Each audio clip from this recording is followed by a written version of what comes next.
The rapid ascent of Facebook was amazing to watch. This dorm room idea grew from a modest campus curiosity to a vast social media empire in just 10 years. Yet during the past 5 years, the company's reputation has darkened. The site has recently come to be known for privacy violations, inaccurate information, and disturbing political connections. This book's summary offers a comprehensive look at the intricate maneuvers that made Facebook one of the most contentious corporations in the world. This article explores how and why the platform became embroiled in crisis after scandal based on meticulous reporting. This current investigation, which is jam-packed with startling information and unsettling realities, demonstrates that the social network may have been flawed from the beginning. This audiobook will teach you how Facebook affected life in Burma, why Zuckerberg scrapped his first idea, Face Mash, and why the tech corporation employs a rat catcher. Zuckerberg prioritized interaction over ethics from the outset. December 8, 2015. There is a fresh video on Facebook. In the brief video, Donald Trump, who was then only one of many candidates for president, is giving a vehement speech. He shouts against immigrants and terrorists before demanding an outright ban on Muslims entering the country. The video quickly becomes popular, receiving more than 100,000 likes and 14,000 shares in just a few hours. Several Facebook employees believe that Trump's anti-Muslim rhetoric constitutes hate speech and is an obvious violation of the site's rules of service. They want it taken off the website. Unlike Mark Zuckerberg, Joel Kaplan, the vice president of public policy, and Zuckerberg agree that the speech is too newsworthy to be removed. The video can still be circulated more widely. The takeaway is this: from the start, Zuckerberg prioritized participation over morality. When Zuckerberg was still a Harvard undergrad, his approach to social networking generated debate. In actuality, Face Mash, his first platform, was a brief-lived blog intended to rate the attractiveness of his female classmates. It was well-liked, but not by all. Student organizations criticized the website so harshly that Zuckerberg made the decision to create Facebook, a new, less alarming endeavor. An early, basic version of what is now known as Facebook was introduced in 2004 and only featured a few functionalities. Students could create personal pages, communicate with other users, and send messages to one another. Nevertheless, it was a huge hit on campuses. The site had more than 1 million users by 2005, and the majority of them were logging in more than 4 times per day. The popularity of the website convinced Zuckerberg to leave Harvard, relocate to Palo Alto, and focus solely on running Facebook. Facebook experienced rapid growth in these early years and was heralded as the future of Silicon Valley. The rumors were so widespread that Yahoo attempted to acquire the business for $1 billion in 2006. Zuckerberg declined the invitation. He was shy, uncomfortable, and young, but he had big hopes for the business. He set his sights on growth rather than earnings. He kept pushing his small crew to improve the site's intrigue and entertainment value. The news feed was introduced by Facebook in September 2006. Users now have a central hub where all of their friends' activity is displayed thanks to this new feature. Users were turned off by the feed's information overload and rapid loss of privacy initially, which made it unpopular. Facebook stats, however, revealed a different picture. What Zuckerberg intended was achieved when individuals logged on for longer and shared more through the feed. Facebook became a force in advertising under Sandberg's leadership. Small conversation was never really Zuckerberg's thing. He somehow mustered the nerve to show up at a Yahoo colleague's holiday party in December 2007. Zuckerberg, though, didn't go for the festive atmosphere. No, there was a woman there named Sheryl Sandberg whom he wanted to meet. Sandberg already had a solid track record as a savvy businessperson. Her outstanding resume listed her Harvard degrees as well as a job at the World Bank. She was a vice president at Google at the time, arguably the most prominent startup in Silicon Valley. The two discussed business for more than an hour at the gathering. And they continued to meet frequently during the ensuing weeks. By March 2008, Facebook had proudly appointed Sandberg as its new COO. The main takeaway from this is that Sandberg turned Facebook into a force in advertising. Sandberg was precisely what Facebook needed in many ways. Zuckerberg was more focused on improving the site's technology and user features than other aspects, such as profits. Sandberg, on the other hand, was a businessperson. She had grown Google's modest advertising division into a multi-billion-dollar business. She'd now use the same strategy on Facebook. Facebook, in Sandberg's opinion, was specially equipped for the world of internet advertising.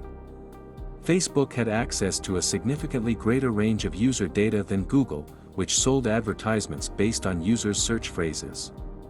Using this data, the business could deliver advertising that were specifically relevant to user behavior.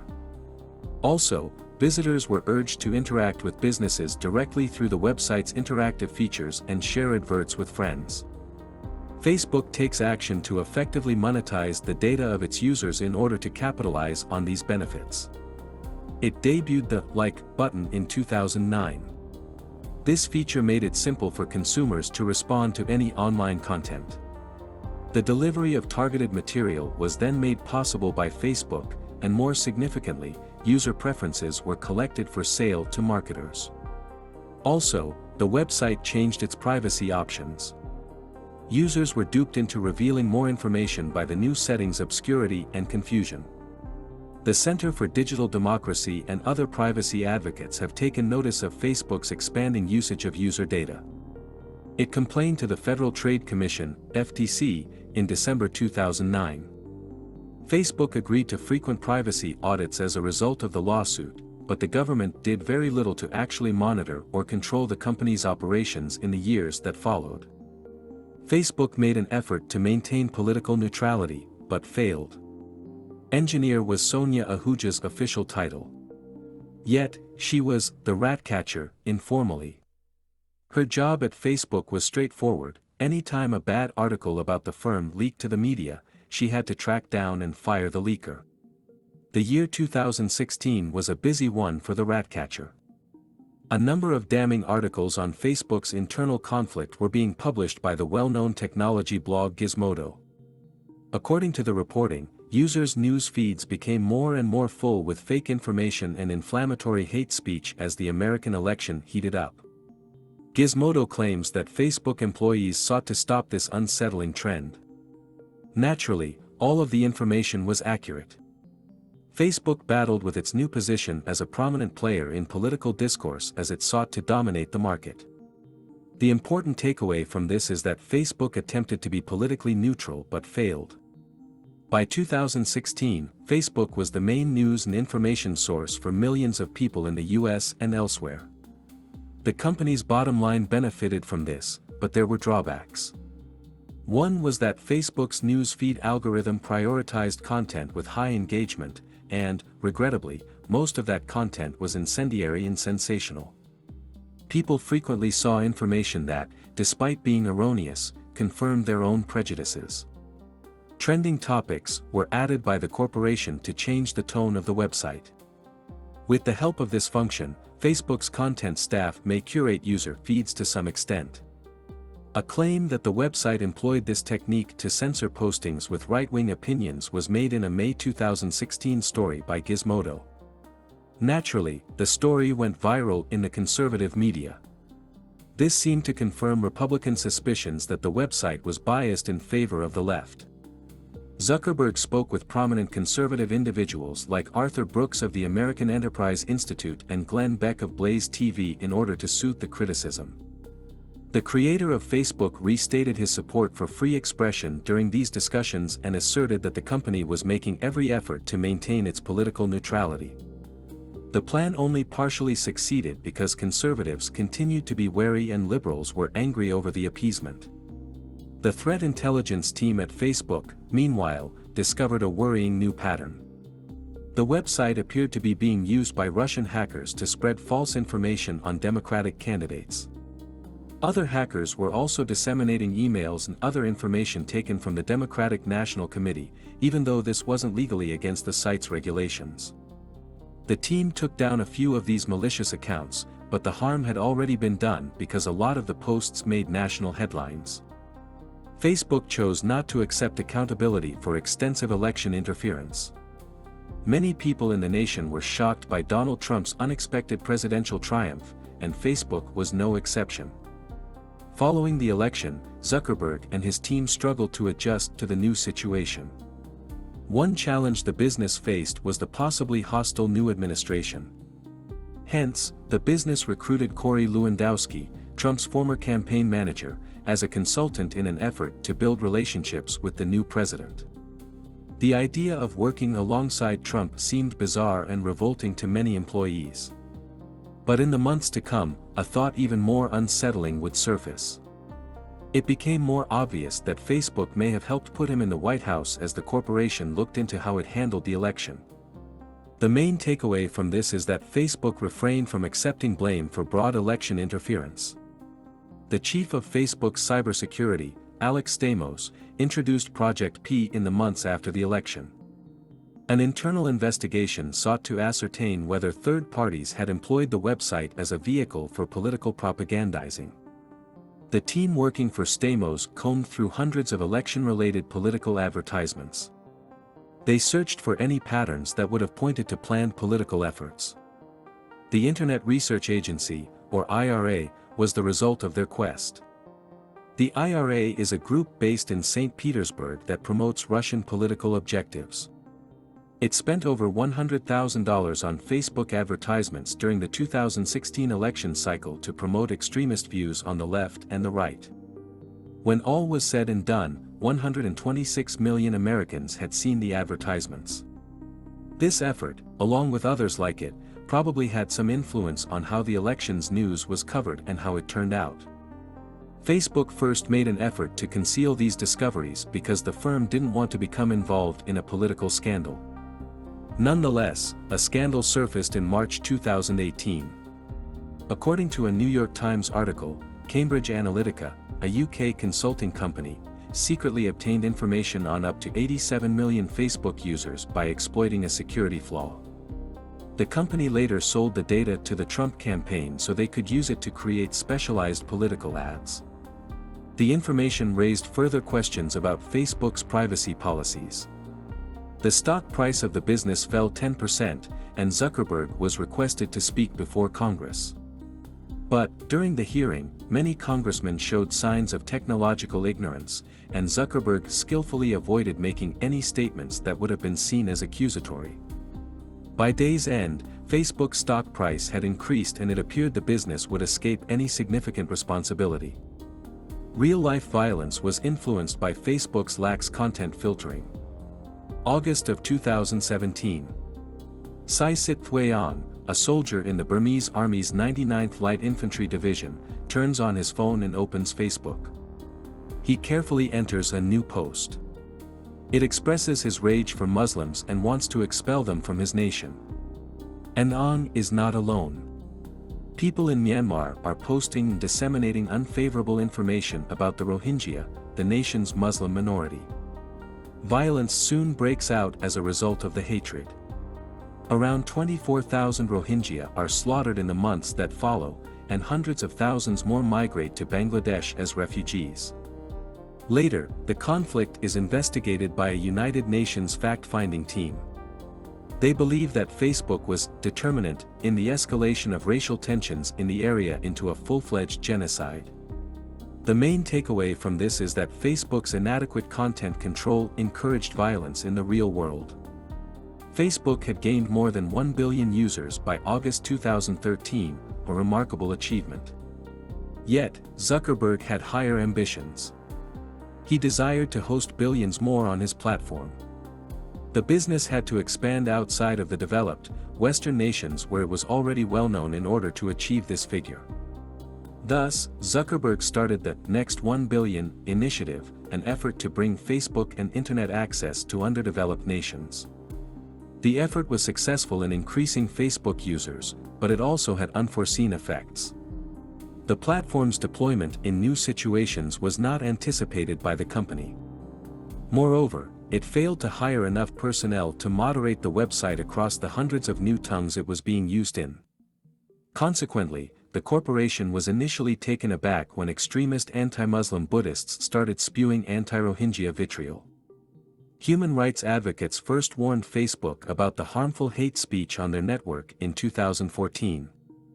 An activist from Myanmar named Matt Schisler even made the trip to the company's headquarters to inform personnel about the rise in demands for violence.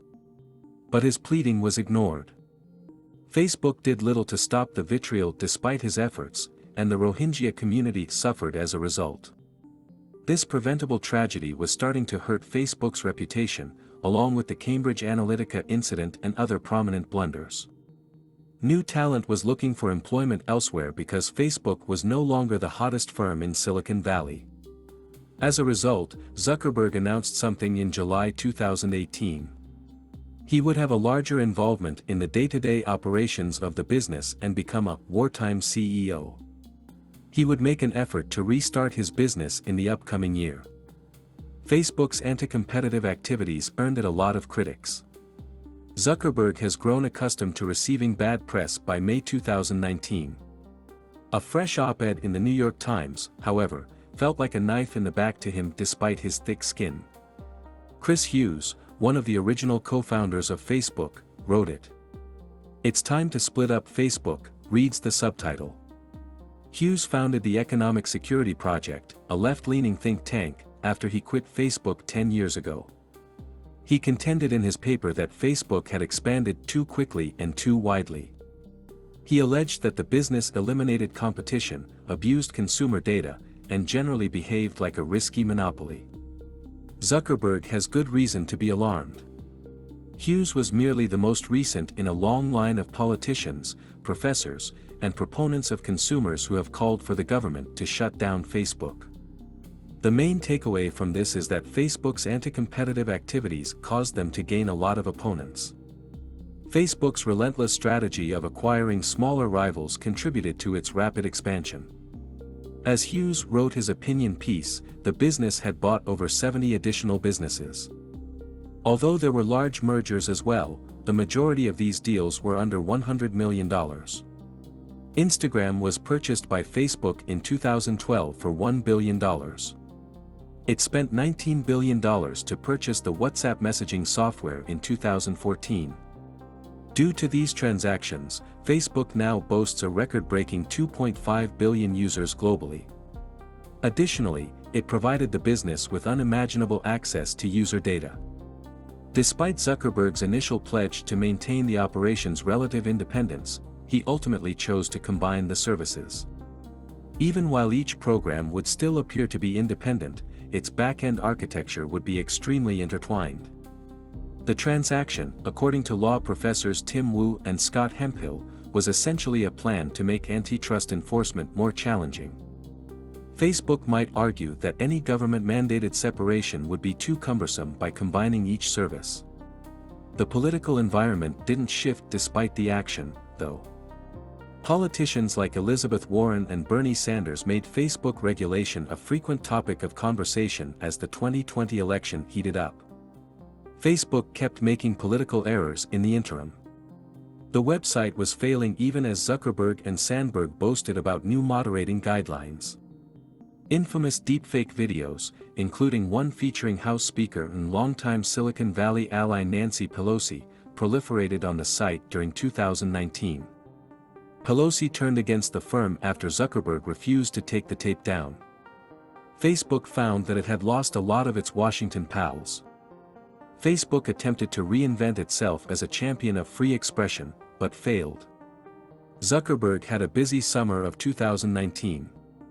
The Facebook CEO spent months mingling with politicians on the orders of Joel Kaplan, Nick Clegg, and the company's other public policy gurus. He had meetings with President Trump, right-wing commentator Tucker Carlson, and Republican Senator Lindsey Graham. The Oval Office meeting with Trump over Diet Cokes happened without a hitch. Trump received praise from Zuckerberg for his outstanding social media presence. Trump, meanwhile, warmed up to Zuckerberg. He even tweeted about it afterwards to mark the occasion.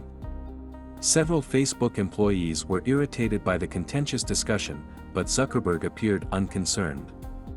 After all, he needed allies in influential positions if he was going to safeguard Facebook's future. The main takeaway from this is that Facebook struggled to reinvent itself as a champion of free speech. Zuckerberg hoped to alter the conversation surrounding Facebook by meeting Trump. He desired that the president and Republicans in general view his company as a benefit to the United States.